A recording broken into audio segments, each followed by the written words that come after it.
Et bonsoir tout le monde, très heureuse de vous retrouver ce soir pour notre interview de la journée 2 de notre défi multipotentiel 6 jours pour retrouver du sens et se réinventer. Et j'ai le grand plaisir d'accueillir aujourd'hui Paulo Pironet. Bonsoir Paulo. Eh bien, bonsoir, Nathalie. Très heureuse de t'accueillir aujourd'hui. Nous allons aborder aujourd'hui une thématique qui est réveiller le leader en soi. Donc voilà, je pense que je t'ai coupé dans ton élan. Oui, c'est une thématique que je trouve en plus importante en ce moment, qui est au fond de réagir dans cette phase importante de transformation pour beaucoup de personnes. Et je trouve que ces situations, pour certains de crise, pour d'autres un peu moins, en tout cas, sont des situations privilégiées pour à la fois se recentrer sur soi et puis de réfléchir aussi sur quelle réponse on a envie de donner en fait à ces situations qui nous arrivent. Et donc voilà, je trouve que la dimension du leadership, c'est-à-dire la prise de responsabilité, n'a jamais été aussi importante qu'en ce moment. Je te rejoins tout à fait là-dessus. Alors, pour que nos auditeurs puissent un peu te connaître, parce que certaines personnes te connaissent déjà très bien, sont très heureux de te voir aujourd'hui dans ce contexte, et puis d'autres personnes ne te connaissent pas. Donc, qui es-tu? Qu'as-tu envie de répondre à ça? Oui, que fais-je? Alors, moi, je suis d'abord un passionné du monde humain. Ça fait plus de 30 ans maintenant que je vis du métier de la formation. Donc, je suis plus un formateur qu'un conférencier, même si je fais pas mal de conférences, mais je suis plutôt un formateur, un transmetteur. Et on me connaît beaucoup sous l'angle de la PNL, même si la PNL, la programmation neurolinguistique, qui est rien d'autre qu'un outil qui permet de mieux comprendre comment le cerveau, le système nerveux fonctionne et qui nous invite à mieux, du coup, à travers cette compréhension de nous-mêmes, de mieux interagir avec l'environnement et les situations notamment complexes qui peuvent parfois nous arriver. Donc, ce qui me passionne, c'est évidemment l'évolution humaine. Je suis formé à beaucoup d'autres approches que la PNL au cours de ces 30 années, et même avant, puisque j'ai commencé le développement personnel en 84-85. Je vis de la formation depuis 1987 et j'ai découvert la PNL après 3 ans d'activité comme formateur en 90. Voilà. Donc, mon histoire a été principalement l'enseignement de la PNL, même si j'ai beaucoup travaillé aussi dans des grosses entreprises. Je travaille encore parfois. Dans des grosses entreprises. Et ce qui m'intéresse, moi, c'est vraiment le monde humain et notamment le monde humain collectif. C'est quelque chose pour moi de très important. Et cette notion de leadership, qui est un peu le thème de ce soir, c'est quelque chose qui à la fois était un peu toute ma vie, parce que je n'ai pas forcément une vie toujours très facile. J'ai une particularité, c'est que je suis né en communauté. D'accord. Je suis né avec une communauté, enfin, mes parents étaient dedans, donc je suis né dedans, qui était fondée par un homme qui s'appelle Lanza del Vasto, qui est un disciple de Gandhi à l'époque, qui a fait partie des premiers grands leaders en France des mouvements non violents. Et je pense que si je parle de ça, c'est parce que ça a beaucoup marqué ma vie et je pense aussi toute mon histoire de vie professionnelle. Cette vie en communauté, il faut d'abord savoir que vivre en communauté, c'est plus compliqué que vivre en société, parce qu'on est tous les jours avec des gens qu'on n'a pas choisis. Et ça m'a beaucoup intéressé de voir comment le collectif peut se mettre au service d'idées, de croissance. Et moi, ce que j'ai profondément touché quand j'étais enfant, mais je ne m'en suis pas rendu compte tout de suite, c'est après, avec le développement personnel, que les choses se sont beaucoup clarifiées. C'est à la fois cette capacité à s'ouvrir à la différence de l'autre. Ouais. La différence, c'est une richesse quand on arrive à la gérer. Et quand je parle de différence, ce n'est pas seulement la différence des autres et des gens, c'est aussi la différence des situations qui ne nous conviennent pas. Gandhi a beaucoup été connu pour cette capacité de mouvement non violent, c'est-à-dire au lieu de condamner ou de fuir, comment je vais aider au fond l'adversité à grandir par de la prise de conscience. Et c'est ça que je trouve intéressant dans cette notion d'ouverture à la différence. Et la crise, actuellement, c'est aussi ça, c'est-à-dire on est confronté à des situations qu'on n'a pas choisies. Une crise, c'est un décalage entre ce qu'on voudrait et ce qu'on a finalement. Et puis, du coup, la réponse qu'on va apporter à cette situation. Et c'est dans cette dimension-là que je trouve que le développement personnel est particulièrement intéressant. Parce qu'on s'aperçoit que 10 personnes sont confrontées à la même situation, mais on ne va pas du tout interagir de la même façon.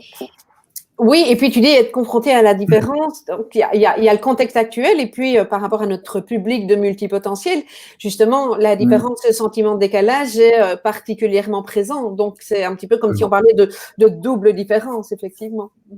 Absolument. Et donc, justement, dans ces multipotentiels, souvent, une des difficultés, pour en avoir eu beaucoup en séminaire, c'est qu'ils se sentent très différents.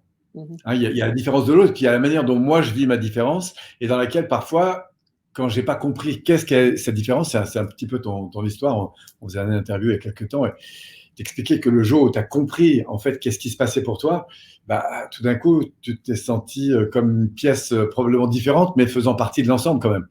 Et je pense que tant qu'on se sent une pièce différente, mais faisant pas partie de l'ensemble, en fait, eh bien, on se reconnaît pas et ça pose beaucoup de difficultés. Et pas seulement pour les hypersensibles, même si les hypersensibles, quand ils vivent quelque chose, ils le vivent avec beaucoup d'intensité. C'est Et du sûr. coup, parfois, ils se perdent justement dans cette intensité. Et c'est là où je trouve que le développement personnel, en tout cas tel que moi je l'ai abordé, tel qui m'intéresse aujourd'hui, je le trouve particulièrement pertinent. Hein, qui est cette rencontre de soi-même, rencontre de la différence de l'autre. Puis il y a une autre dimension qui m'a beaucoup animé aussi dans ces communautés, enfin, qui m'a marqué dans ces communautés, mais dont je me suis rendu compte après, c'est le fait d'avoir été entouré de gens qui avaient fait des vrais choix de vie. C'est-à-dire qu'ils n'étaient pas là pour des raisons économiques, quoi que ce soit. Même certains avaient quitté des postes ou des fonctions ou des situations extrêmement confortables, mais parce qu'ils croyaient en quelque chose. Donc, je vivais sur les coteaux du Larzac. Alors, ça remonte un peu, mais c'est à l'époque où il y avait beaucoup de combats, mais pas du combat violent, c'était du combat de l'éveil de conscience, en fait. Donc, des gens étaient là pour des engagements très forts. Ils croyaient à des choses qui étaient encore supérieures par rapport à ce qui existait aujourd'hui. Ils avaient vraiment un rêve, ils se sentaient portés d'une mission. Et du coup, plus tard, quand j'ai redécouvert le développement personnel, je me suis rendu compte à quel point cette notion de valeur, de mission, de vie, elle pouvait devenir quelque chose d'extrêmement puissant pour le développement d'une personne. Notamment quand cette personne se sent différente. Voilà.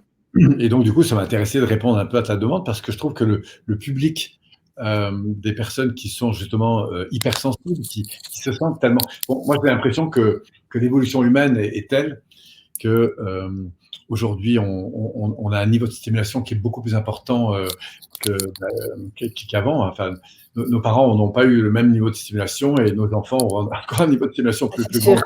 Donc, on est dans un processus permanent de croissance et on a une sensibilité aussi qui évolue énormément, je pense, à travers le temps et les années. Et dans cette surmultiplication à la fois d'informations externes et internes, parce qu'on est de plus en plus sensible à plein de choses, eh bien, je trouve que c'est important d'avoir des repères. Et quand on peut entrer de plus en plus dans la conscience de ce qui se passe à l'intérieur, dans cette modalité avec laquelle on peut interagir avec le monde extérieur, je trouve que d'abord, c'est pas inné, hein, c'est un peu comme apprendre à piloter un véhicule. Je trouve que c'est tellement important. Voilà, c'est ça qui me passionne en tout cas, c'est les gens un peu plus leaders, c'est-à-dire responsables de leur vie, responsables de leurs choix. Donc, c'est ça, ce que quand tu parles de leadership, tu mets en avant cette notion de responsabilité personnelle. C'est ça ce que j'entends également. Hein. Oui, de responsabilité et de liberté. Parce que pour moi, les deux vont de pair, en fait. C'est-à-dire qu'être un leader, ça veut dire prendre des responsabilités. En gros, hein, il y a quelques repères comme ça qui m'ont beaucoup aidé aujourd'hui et que j'ai observé chez les personnes qui ont eu les plus gros changements. C'est d'abord le fait de prendre des responsabilités. Ça, c'est pour moi l'acte premier, c'est-à-dire que quelqu'un qui se perd et qui perd en pouvoir personnel, y compris quand il est hypersensible, c'est qu'il va remettre la responsabilité à l'extérieur, souvent. Ah là là, je vais pas bien, donc du coup, c'est les autres, c'est le monde, c'est l'État, c'est ceci, c'est cela. Or, un être humain reprendra c'est d'abord en reprenant des responsabilités sur ce qui se passe, qui va reprendre son pouvoir, entre guillemets, cette capacité d'action. Et donc, voilà, ce rejet de la responsabilité ou cette prise de responsabilité, pour moi, c'est le premier angle vraiment très important. Ensuite, il y en a un deuxième que je trouve intéressant à noter, c'est que quelqu'un qui rejette la responsabilité va se mettre très vite aussi en mode de dévalorisation. Lui-même et des autres. Dévalorisation, ça veut dire… ne pas accepter ce qui se passe, le rejeter, le critiquer, le dévaloriser et culpabiliser, soit l'autre, soit moi. Et ça, on va le trouver… Enfin, moi, ça fait 30 ans que je fais l'accompagnement de personnes. Et ce système de culpabilisation est très ancré dans notre éducation. Voilà. Donc, on rentre dans une phase de jugement, en fait, de valeur. Et donc, du coup, on est soit en protection parce qu'on a peur et on se dévalorise, soit on est en attaque parce que, du coup, on essaie de reprendre le pouvoir, la maîtrise, on veut le contrôle sur les choses. Malheureusement, je crois qu'il y a une troisième voie qui est le mode qui est le mode beaucoup plus souple, beaucoup plus, ce qu'on appelle un peu flow, tu sais, c'est ce mode où on s'ouvre, on accueille, on prend en compte. Mais pour ça, ça suppose de sortir, d'abord de prendre des responsabilités et de sortir de la culpabilité en la remplaçant justement par l'accueil, la valorisation, la considération. Et un leader, c'est quelqu'un qui sait considérer les situations, qui sait les accueillir, qui sait les valoriser, même si pour le coup, c'est pas facile. Hein, je viens de perdre mon boulot, bah ok. Être un leader, c'est j'accueille la situation, voire même je bénis la situation pour pouvoir mieux interagir avec, mieux construire avec. Et ça, c'est pas quelque chose de facile. Alors, il y a des gens qui sont nés un peu avec ça, qui le font un peu instinctivement. Il y a des gens qui l'apprennent assez vite. Et puis, pour certaines personnes, il faudra un travail un peu plus important pour arriver à sortir en fait, ces schémas de dévalorisation. Et quand on est un hypersensible, je pense que le risque est encore plus grand de partir. Pourquoi ? Parce qu'on vit dans une réalité émotionnelle. Et quand on s'en sent pas aimé, quand on se sent… Enfin, moi-même, j'ai grandi beaucoup avec ce sentiment de ne pas être important, d'être inutile, etc. Et donc, du coup, je vois bien comment, dans cette insécurité, je rentrais intérieurement dans le retrait d'abord, et puis après dans le besoin de tout contrôler. Voilà. Et du coup, j'étais dans cette interaction sans même m'en rendre compte, mais qui était assez tendue, qui était difficile. Et je crois que dans cet espace-là, finalement, je m'octroyais assez peu de choix. C'était bien ou mal. Il y avait des gens bien, les gens pas bien. Et même parfois, même quand les gens me donnaient du retour positif, ils disaient oui, mais il dit ça parce qu'il est sympa. Voilà. Donc, je vois bien comment j'avais beaucoup de difficultés. Et du coup, me couper de plus en plus, évidemment, pour me blinder de la situation, de beaucoup d'émotions, alors que j'en avais beaucoup. Parce que je pense que j'ai toujours été un hypersensible. Mais c'est vrai que j'ai appris à être de marbre. Hein.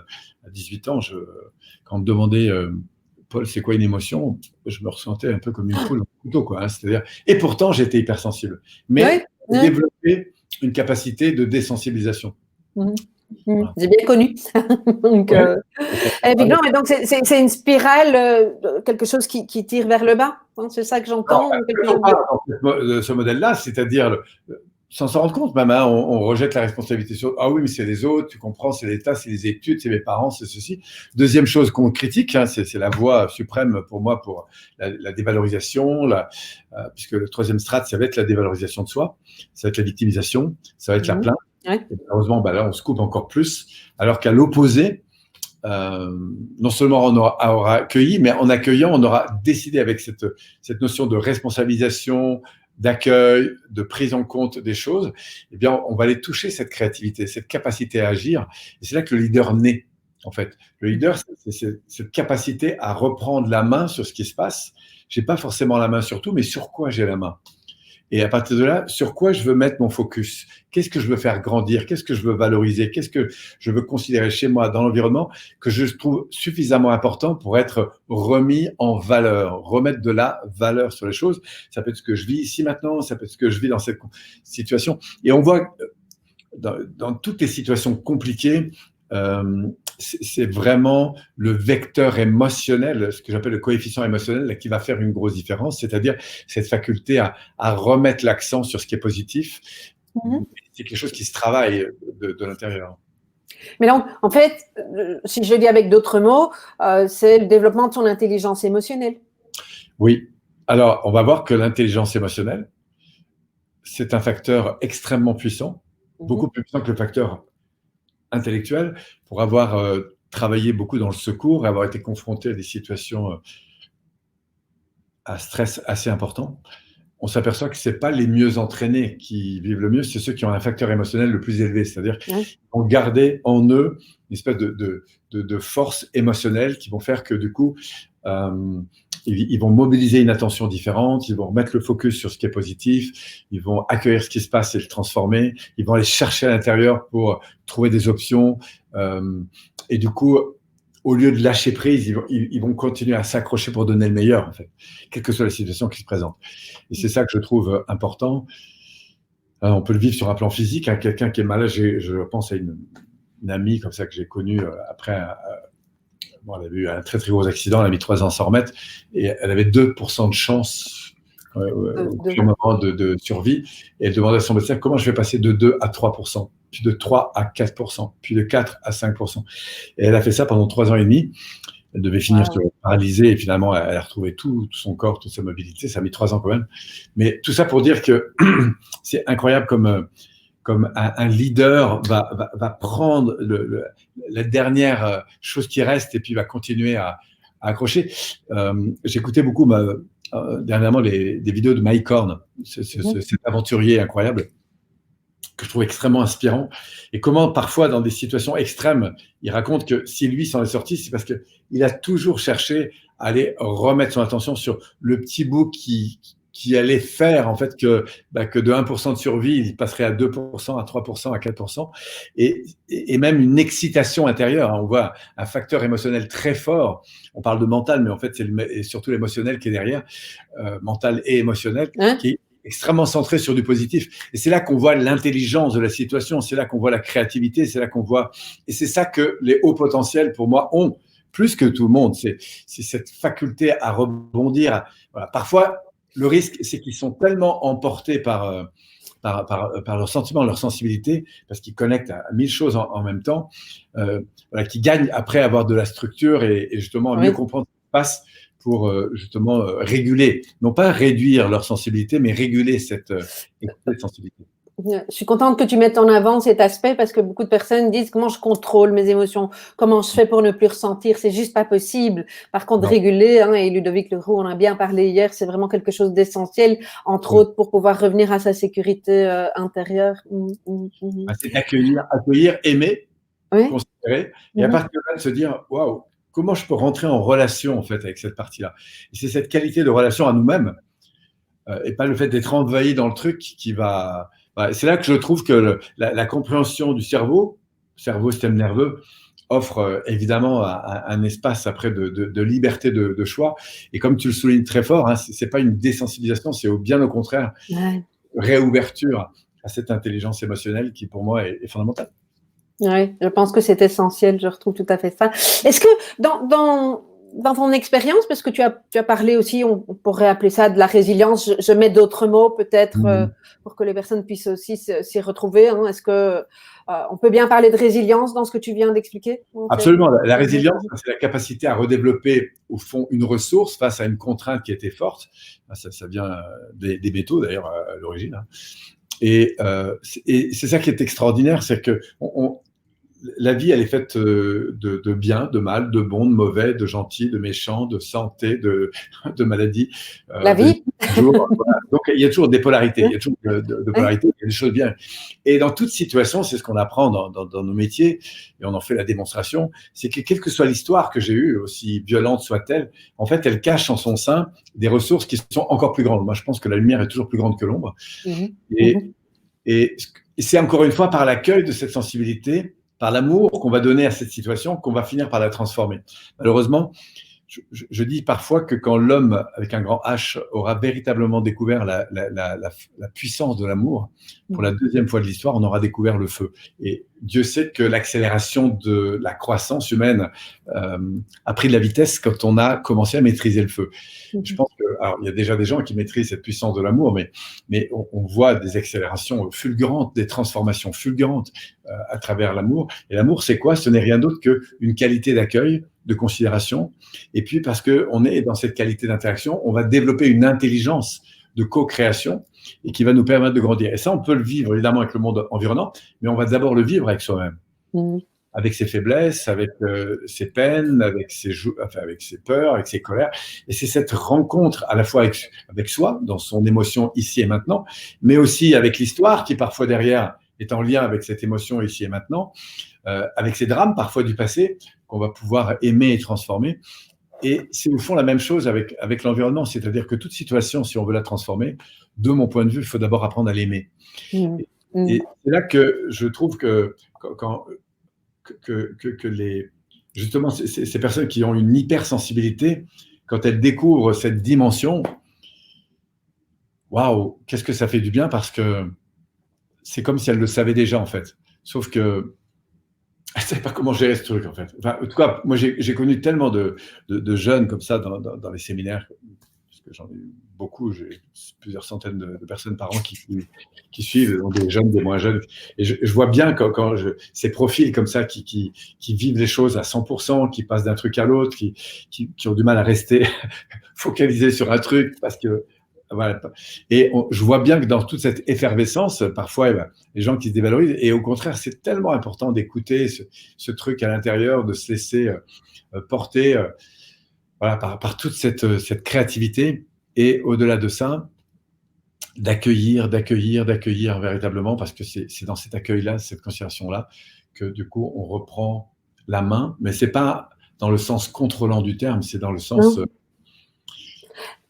accueillant du terme, en fait. Ouais. Tu as parlé de puissance tout à l'heure, c'est se reconnecter à cette puissance? Oui, alors cette puissance… C'en est le résultat? Oui, de cette créativité, parce que quand je vais accueillir les choses et que je vais me rendre compte que du coup, je vais commencer à pouvoir les transformer, que ce soit une émotion, que ce soit un comportement, que ce soit une interaction avec mes enfants, alors que jusqu'à présent, ça montait vite, et tout d'un coup, paf, parce qu'on arrive à communiquer différemment, on change la chose, parce que tout d'un coup, je me sentais en stress, et un peu comme vous l'avez expliqué probablement Ludo, je prends contact avec ce qui se passe, je repasse en mode beaucoup plus relâché, et je me rends compte que du coup, il y a comme une intelligence, mais pas qui est de mental seulement, mais qui est beaucoup plus émotionnelle, une capacité à interagir, à être en souplesse avec l'environnement, être en agilité avec l'environnement, être en phase de mise en phase en fait avec l'environnement. Ça apporte tellement de sérénité, et je pense que la vie qui s'accélère, les contextes actuels qui peuvent nous mettre en état parfois d'insécurité, sont des moments privilégiés pour justement transformer ce rapport qu'on a au monde. L'idée étant pas de changer les choses qui sont autour, mais de changer la manière dont on est en relation avec cet autour, que ce soit notre enfant, notre conjoint, notre travail.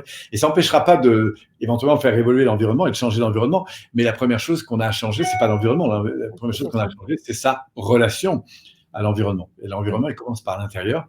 Je crois même que parfois, on a peut-être plus facile de changer le monde que de changer son monde intérieur, hein. Sauf si on montre comment.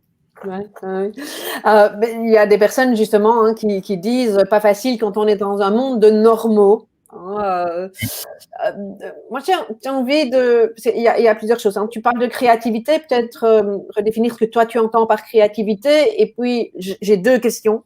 D'accord. Par rapport à la normalité, c'est rien d'autre que quelque chose qui correspond à mes références. Ma normalité, ce n'est rien d'autre que quelque chose qui correspond à mes références. Et donc, c'est vrai que d'une manière générale, je vais faire une grosse généralisation, mais notre système nerveux adore ce qu'il connaît. Ouais. Donc, de fait, on va se sentir mieux avec des gens qui partagent les mêmes idées, qui ont les mêmes projets, qui défendent les mêmes valeurs, qui ont les mêmes règles de jeu. Grosso modo, c'est normal, hein. Par contre, alors là, c'est là de voir ce qui est intéressant, c'est que plus on va bien dans sa vie, plus c'est facile de s'ouvrir à la différence. Oui. Parce qu'on est curieux de cette différence, on a envie de voir cette différence. Et là, on est dans une créativité et on va avoir un leadership qui est tout à fait différent. Si maintenant on est en insécurité, on va avoir besoin de se retrancher sur les éléments qui font partie de nos références. D'ailleurs, faites l'expérience, vous rentrez dans un restaurant, il y a plein de plats. Si vous n'allez pas bien, vous allez prendre ce que vous connaissez en général. La place que vous connaissez, voilà. Parce que vos habitudes vont vous faire du bien. Si au contraire, vous venez d'avoir une super nouvelle, que vous êtes à fond ouvert, etc., du coup, vous êtes curieux de tester des nouvelles choses, d'aller vers des nouvelles personnes, etc. Donc, c'est des grandes tendances. Parce que le cerveau ne fonctionne pas de la même façon quand il est en situation d'insécurité ou au contraire, quand il va au meilleur de lui-même. Voilà. Donc, la créativité, c'est cette faculté à rebondir face aux situations en augmentant le champ des possibilités. Et plus on va revenir dans l'instant présent, dans la connexion à ce qu'on vit, comme dirait Deepak Chopra, on accède à sa pure potentialité. Sa pure potentialité, c'est le champ incroyable de possibilités qu'il y a entre une situation qui se présente et la réaction qui va être la mienne. Mais la réaction qui est la mienne, en général, elle n'est que la conséquence que j'ai appris. Si je viens vers toi, que je te tends la main, tu vas me tendre la main. Enfin, peut-être pas pendant le corona, mais voilà. Quoique maintenant, les habitudes vont changer. Mais ça, c'est sûr, c'est intéressant. Mais…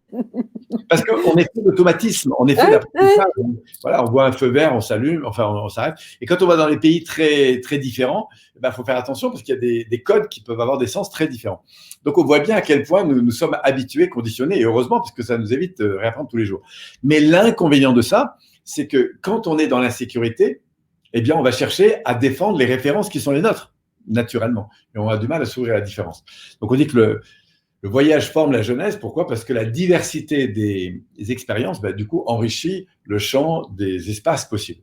Et je pense que le plus grand champ de possibilités revient quand je me ramène ici et maintenant, parce que dans l'ici et maintenant, je gère l'ici et maintenant.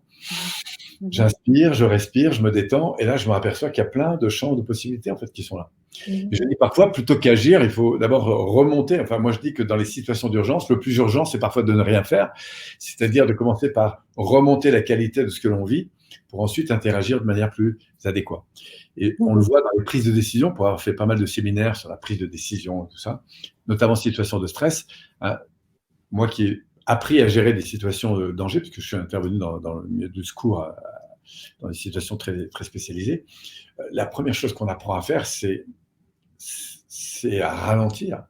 Et plus on est dans une situation de danger, plus on apprend à ralentir, en fait. Pourquoi ? Parce qu'on sait que c'est dans la précipitation que réside le plus grand des dangers. Pourquoi ? D'ailleurs, le stress réduit le champ de perception. Ce n'est qu'après coup qu'on se dit « Ah, on aurait peut-être pu avoir d'autres options ». À ce moment-là, on était trop tendu, trop cessé. Donc, voilà, cette intelligence créative, pour la saisir, pour l'ouvrir, ça suppose de rentrer dans cette dimension de cœur, de corps et d'esprit. Et le cœur, c'est pas pour rien qu'il est au centre, c'est parce qu'il y a… Voilà, c'est lui qui régit tout le reste, en fait. Voilà, je crois que la rencontre de soi-même, c'est cette rencontre dans cet espace de vie, V-I-S, où je vis, quoi. C'est ce que je sens. Et d'ailleurs, on verra que à tout moment, tentez d'ailleurs l'expérience. Vous êtes en train d'échanger avec une personne et ramenez-la sur ce qu'elle vit ici et maintenant. Pas sur ce qu'elle a fait hier, ce qu'elle pense de ce qu'il faudrait faire demain, etc. Tiens, qu'est-ce qui se passe maintenant ? Et automatiquement, vous rentrez dans un autre champ de relation, en fait. Voilà. Est-ce que tu as pu observer chez des personnes effectivement qui ont opéré des changements, qui ont pu avoir cette ouverture et cette acceptation, quels ont été les déclencheurs ? Est-ce qu'il y a quelque chose de commun ? Ce qui a déclenché le changement, l'envie de changer ? Oui. Pour moi, il y a plusieurs phases, le processus de changement. D'abord, inconsciemment, on n'a pas trop envie de changer. Ça, c'est tant qu'on est dans le confort. Et là, du coup, ce qui va nous amener à changer, c'est un peu de passer de l'automne à l'hiver, comme j'aime dire. L'automne, on se laisse un peu aller, c'est vrai. Et puis, à un moment donné, on se dit, oulala, il faudrait que ça bouge un peu, je commence à prendre du poids, etc. Et du coup, cet inconfort peut être la source, justement, d'une action pour aller vers plus de confort. Donc, parfois, on verra même que l'être humain a besoin d'avoir un peu mal, voire très mal, pour commencer à bouger. Et pour avoir interviewé énormément de personnes, justement, dans leur parcours de changement, très souvent, c'est une situation, soit de niveau 1, de niveau 2, de niveau 3. Niveau 1, c'est je me sens pas très bien dans ma vie. Niveau 2, j'ai des interactions qui sont compliquées, conflits, choses comme ça. Niveau 3, j'ai un burn-out, j'ai un accident de voiture, j'ai des grosses situations. Et c'est souvent ces situations-là qui ont été l'occasion pour des personnes. Donc, c'est une phase évidemment très inconfortable pour justement se reposer des questions, revenir sur le monde intérieur et rebâtir du coup souvent des nouvelles valeurs, souvent de nouveaux projets, souvent de ces valeurs et de ces nouveaux projets, de nouvelles actions, de nouvelles relations, et puis du coup de partir vers quelque chose de nouveau. Donc là, on va dire que c'est la souffrance, en quelque sorte, qui déclenche évidemment le désir de changer. Mais pour qu'il y ait vraiment de la puissance, il faudrait la souffrance, ça c'est la poussée, et il faut une attraction, c'est-à-dire c'est le désir. Voilà, parce qu'on peut souffrir beaucoup, et il y a des gens qui souffrent, mais ils n'ont pas encore ouvert la lumière devant eux. Donc on a aussi besoin d'une lumière. Donc la lumière est une source, donc ça c'est l'attraction, là pour le coup, qui est le désir de changer, le désir d'aller vers une nouvelle relation, le désir d'aller vers un nouveau lieu de vie, un nouveau travail, un nouveau truc. Mais pour qu'un objectif soit puissant, sur un plan neurologique, il faut qu'il soit associé à une valeur. Ça c'est un point très important.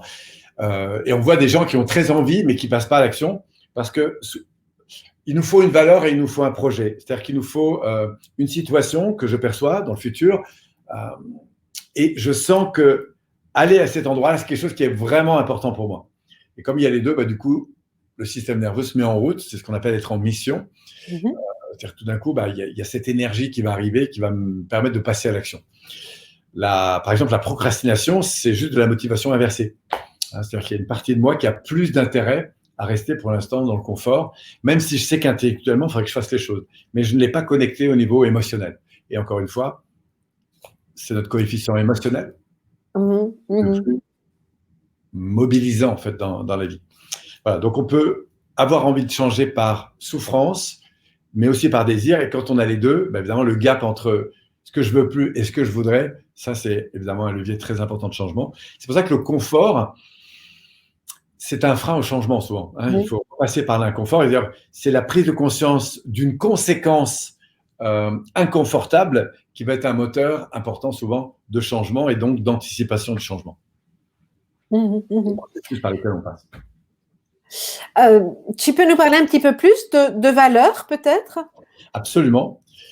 Alors ça, c'est un moteur pour moi, enfin, c'est une dimension en tout cas de l'évolution humaine qui est très importante. La valeur, c'est ce dans quoi je mets de la valeur.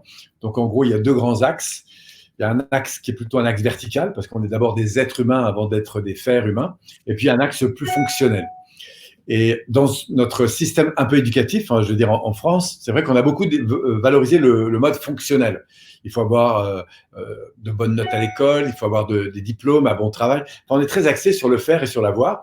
Et plus au niveau émotionnel, on n'a pas été écouté, pris en compte, reconnu, et donc du coup, on est peu éveillé sur la dimension de l'être, eh bien, on va essayer d'exister sur la dimension du faire et de l'avoir. Hein. Et c'est là que du coup, on se perd parfois à vouloir réussir sa vie en la perdant finalement, hein, parce que Oui. ça peut à vouloir la gagner de plus en plus et on va perdre sa vie à vouloir la gagner en gros. Et justement, et c'est ce qui se passe actuellement, pour moi, cette situation de confinement a été probablement pour énormément de personnes l'occasion de revenir sur l'axe vertical.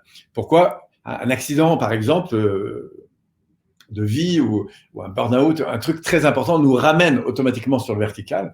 Et le vertical, c'est quoi? C'est des valeurs qui sont plus intrinsèques, qui sont plus émotionnelles.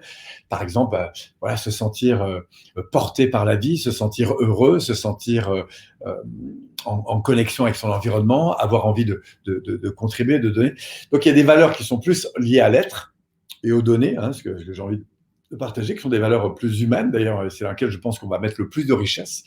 Et puis, il y a des valeurs qui sont plus fonctionnelles, parce que ça n'empêche pas qu'on peut aimer étudier, on peut aimer faire du sport, on peut aimer travailler, on peut aimer jardiner, on peut aimer peindre. Voilà. Donc là, il y a une action, mais qui en fait nourrit une dimension d'être. Voilà. Donc les valeurs, elles sont à la fois, moi je parle de valeurs de finalité ou valeurs plutôt fonctionnelles, qui sont des valeurs de moyens.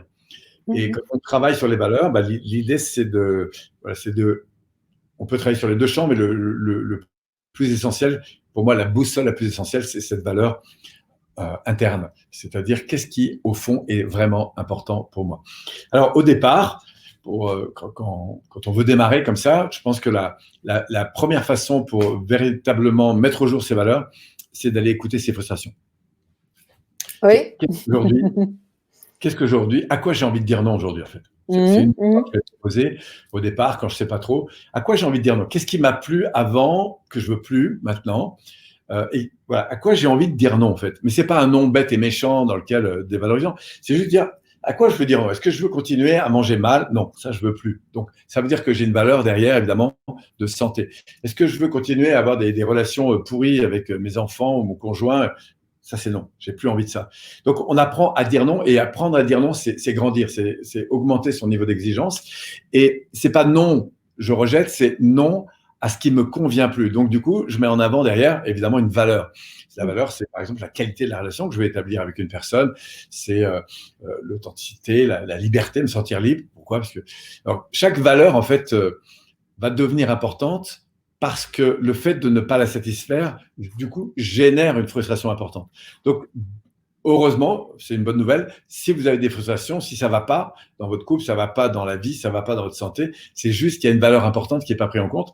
Et je pense que chez un être humain, si une valeur importante n'est pas prise en compte, au fil des années, ça va vous créer énormément de destruction interne.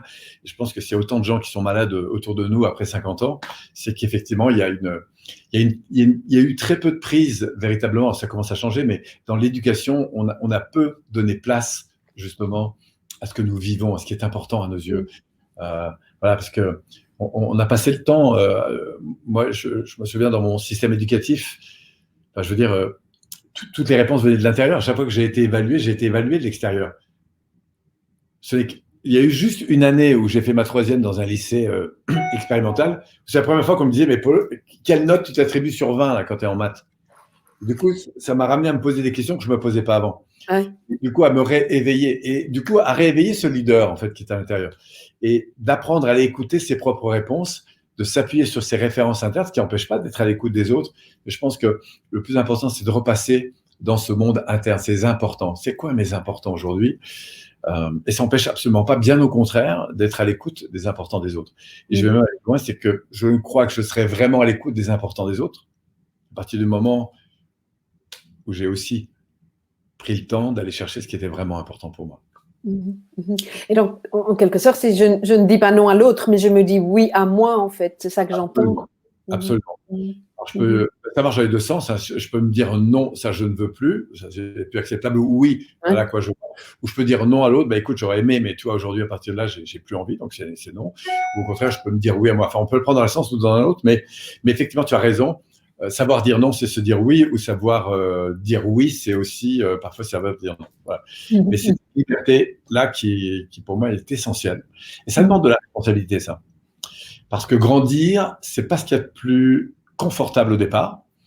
Et moi, je dis que grandir, c'est accepter de faire des choses qui sont inconfortables au départ pour gagner en confort par la suite.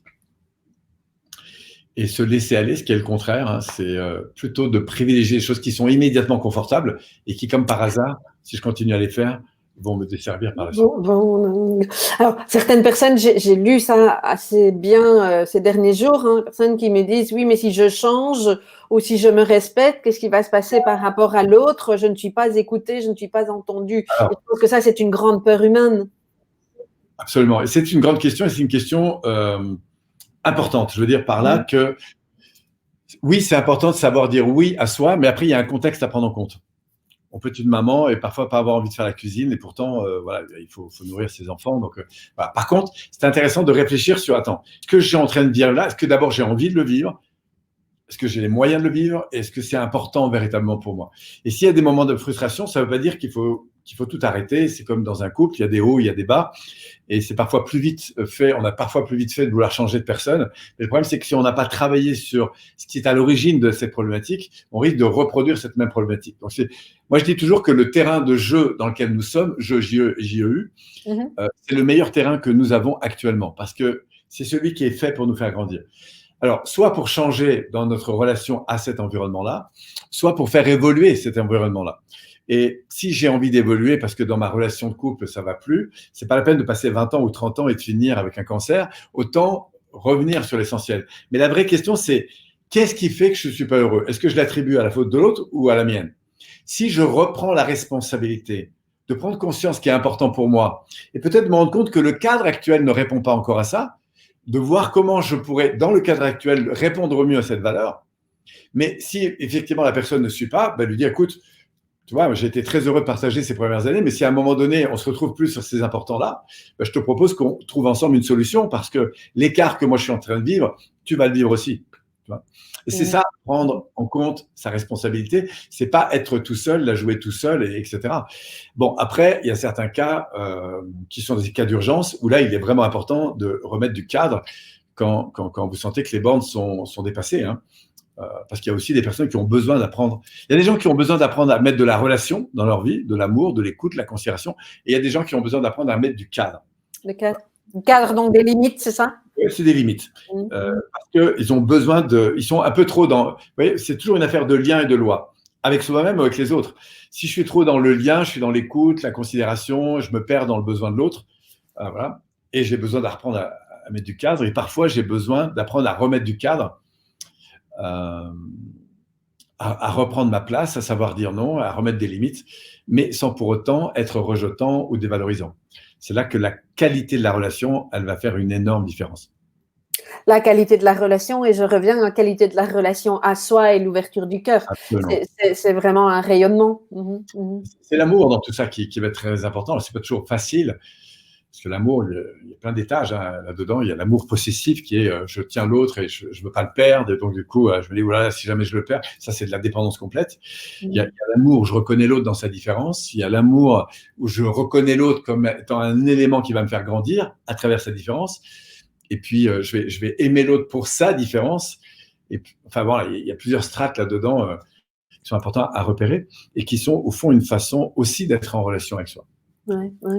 Et j'ai peut-être envie de rebondir sur cette fameuse différence et de dire à notre public que c'est vrai que nous attendons d'être reconnus dans cette différence, d'être appréciés là-dedans, mais que faisons-nous, nous aussi, par rapport à les personnes qui ne fonctionnent pas comme nous? Alors, ça va dans les deux sens et moi, je trouve que c'est vraiment important de Absolument. pouvoir repréciser cet aspect-là des choses. Alors, je pense que plus on va s'accueillir dans sa propre différence, plus il y a de chances qu'on s'aime dans la différence de l'autre, en fait. Quand je dis on s'aime, c'est-à-dire de deux façons. Oui. Je m'aime dans ma propre différence sans te rejeter, mais je sens qu'on est différent. Et finalement, tu mets en relief ma différence. Et j'aime ta différence pour ce que tu es, mais je suis très clair que la mienne, c'est celle-là, quoi, en fait. Ouais. Et je suis heureux d'être dans cette différence et je ne t'impose rien. Et au contraire, cette différence, elle me met en avant ma propre différence. Tu vois, là, on serait dans une relation OK, la différence. Après, il y a des différences qui peuvent me déranger. Elles me dérangent parce qu'elles me tapent dans mes valeurs. Ça, c'est les plus compliqués parce que j'aime pas la manière dont tu parles à mes enfants et malheureusement, on est tous les deux co-responsables de ça. Et voilà. Et sauf que j'ai pas le choix parce que on a des modes très très différents éducatifs. Et là, c'est plus compliqué. Et là, la relation, c'est la clé. C'est la clé, mais encore faut-il apprendre à communiquer. Et moi, je vous le dis tout clair, hein, si vous êtes en train de nous écouter, si vous avez besoin d'évoluer, écoutez bien ce que je vais vous dire, apprenez à communiquer. Ouais. Parce que votre système nerveux, dans les situations de difficulté, va déclencher tout un ensemble de mécanismes qui sont contre-intuitifs à ce qu'il faudrait faire. Bien communiquer, c'est contre-intuitif. Vous le faites naturellement quand vous êtes au meilleur de vous-même, mais quand vous êtes en mode défense neurophysiologique, votre système nerveux inconscient, il prend le dessus. Donc, c'est absolument certain. C'est exactement comme si, alors que vous avez à peine appris à conduire, je vous balance sur une route à grande vitesse avec de la glace dans les virages.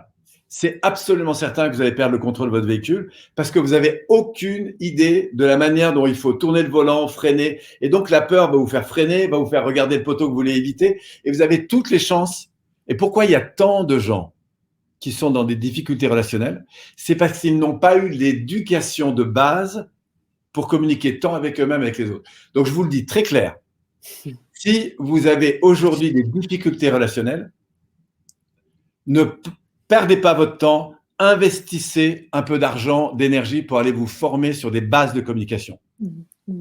Mais faites ça parce que si vous changez votre rapport à l'environnement, vous gagnerez en champ de possibilités pour évoluer et faire évoluer d'une manière dont vous ne doutez même pas que c'est possible.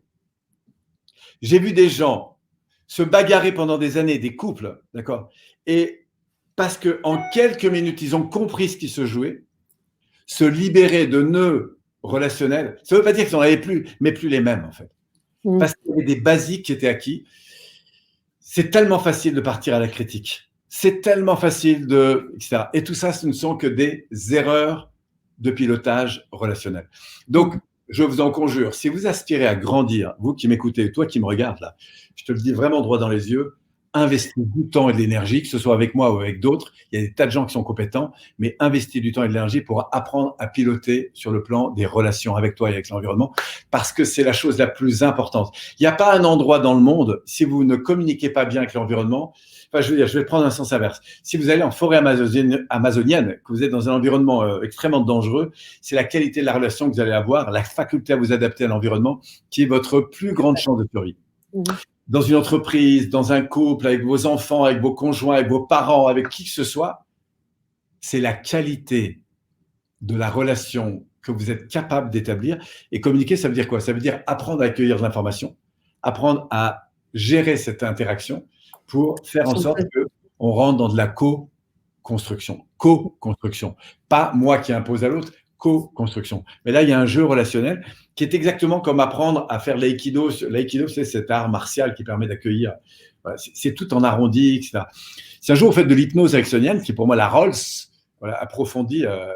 Je fais beaucoup de PNL et d'hypnose ericksonienne. Et c'est incroyable comment l'art du langage, l'art de la souplesse relationnelle est une source de transformation considérable. Pourquoi j'affirme haut et fort que l'amour est la première source de transformation? C'est parce qu'on va investir d'un savoir-faire relationnel, justement, cette dimension de considération. Et c'est ça qui va donner toute la puissance parce que, encore une fois, bien communiquer, c'est pas appliquer des techniques, c'est investir de l'amour dans des techniques. Écoutez bien cette différence, je la répète, ce n'est pas appliquer des techniques, c'est investir une dimension d'amour dans un processus technique. Et si je ne fais que appliquer des techniques, malheureusement, j'ai perdu l'essentiel de l'amour. Voilà. L'amour est toujours plus fort et gagnera toujours. Voilà. Comme dirait c'est une présence en fait, hein, c'est une posture de présence et pas quelque chose d'intellectuel, c'est vraiment autre chose. Voilà. Par exemple, écouter une personne, son conjoint, ses amis, ses enfants, c'est pas écouter ce qu'il dit qui est important, c'est écouter ce qu'il vit, ce qu'il ressent, ce qui se passe pour lui. Voilà. Et là, on rentre vraiment dans une dimension d'amour. Et si on n'a pas cette dimension d'amour-là, on ne fait pas de l'écoute, on fait des espèces d'applications de techniques qu'on a vues dans un bouquin, mais qui ne donnent rien. Enfin, voilà, je me suis un peu emporté, mais c'était juste pour… C'était passionné. Merci, Polo. Le mot de la fin pour terminer cette interview? Eh bien, croyez en vous, croyez en l'avenir et pensez qu'un jour, quand vous allez vous retourner, vous ne vous féliciterez que d'une chose, c'est d'avoir écouté votre cœur et d'avoir avancé un pas après l'autre. Voilà.